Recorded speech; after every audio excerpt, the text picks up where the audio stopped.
एक पटक मोतीराम भट्ट एउटा विवाह उत्सवमा गएका रहेछन्। विवाहको हल्लाबीच एउटा कविता सुनेछन्। त्यो कविता उनलाई साह्रै मिठो लागेछ। यस्तो मिठो कविता कसको रहेछ भनेर अनुसन्धान गर्दै जाँदा कविता भानुभक्त भन्ने कविको रहेछ। त्यसपछि उनले भानुभक्तको बारेमा खोज तलास गरी थुप्रै कविताहरू भेटेछन्। यस्ता मिठा कविता तर कोही नेपालीलाई थाहा छैन। यो कुरो उनको मनमा खुब बिज्यो। यसै कुराबाट प्रभावित भई उनले पहिलो पटक भानुभक्तको बारेमा एक कृति प्रकाशन गरे। यसरी भानुभक्तको मृत्यु भएको लगभग 23 वर्षपछि बल्ल सारा नेपाली जनतामा चिनिन थाले। धेरै वर्ष पहिले तनहुँको चङदुबेसीमा श्रीकृष्ण आचार्य नाम गरेका एक विद्वान ब्राह्मण बस्दथे। संस्कृत विद्यामा अब्बल हुनुका साथै उनलाई धन सम्पत्ति र खेतीपातीको पनि कमी थिएन। विक्रम सम्वत 1971 असार 29 मा उनका ज्येष्ठ पुत्रले एक सन्तान जन्माए जसको नामाकरण भानुभक्त रह्यो। भानुभक्तले हजुरबुवा श्रीकृष्ण आचार्यबाटै आफ्नो प्राथमिक शिक्षा पाए भने बाँकीको शिक्षा काशीबाट पुरा गरेका थिए। पढेलेखेका सुसम्पन्न भानुभक्त एक दिन गाउँ टहल्दै गर्दा एक अनपढ र गरिब घाँसीलाई भेट्न पुगे।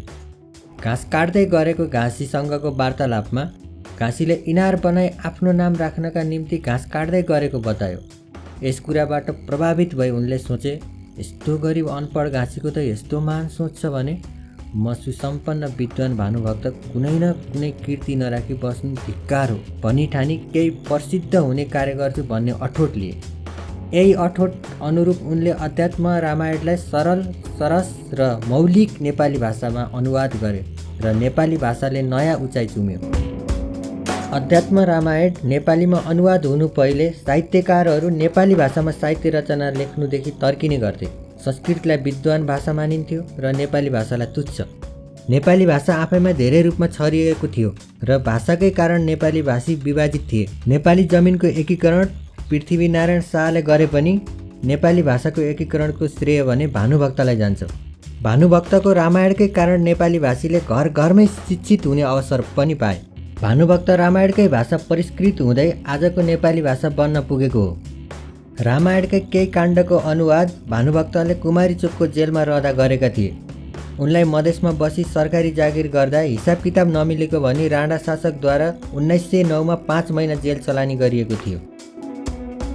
भानुभक्त आचार्यका रचनाले नेपाली भाषालाई स्थापित गर्न महत्त्वपूर्ण योगदान दिएका छन्। हरेक वर्ष असार 29 गते भानु जयन्ती मनाउनुको तात्पर्य पनि यही हो। अझ दार्जिलिङ, सिक्किम जस्ता भारतीय नेपाली भाषी भूभागमा त भानु जयन्तीलाई दशैं जत्तिकै महान पर्वको रूपमा मनाइन्छ।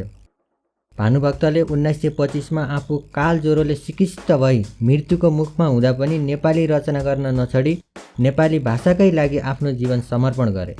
तर हामीले आजको युगमा नेपाली भाषाको संरक्षणको लागि के गरिरहेका छौँ? यो हरेक भानु जयन्तीले बोक्ने प्रश्न हो।